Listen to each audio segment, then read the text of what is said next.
దేవుడు కదా నిన్ను పోషిస్తుంది. అసలు దేవుడు కదా నీకు వ్యాపారం ఇచ్చేది, దేవుడు కదా నీకు ఇచ్చినటువంటి ఆ పని ఏదైతే ఉందో అది వృద్ధిపరిచేది. నీకు ఆయుష్కాలం ఇచ్చేది ఆయనే కదా, వ్యాపారానికి వెళ్తున్న ఆరోగ్యాన్ని ఇచ్చేది ఆయన కదా, ఉద్యోగానికి వెళ్తున్న ఆయన కదా ఆరోగ్యం ఇచ్చేది. దేవుని తట్టు మోషే ఎప్పుడైతే తిరిగాడో దేవుడు ఆయన తట్టు తిరిగాడు. ఇప్పుడు దేవుడు అతని తట్టు తిరగలాగా చూస్తున్నాడంతే.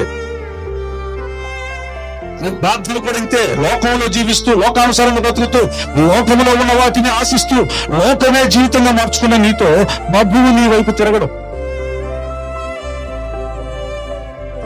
ప్రభు తిరగడం.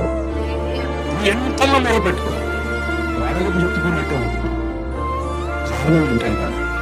నీవు ఆయన తట్టు తిరగాలి. ఆయన తట్టు ఎప్పుడైతే తిరుగుతావో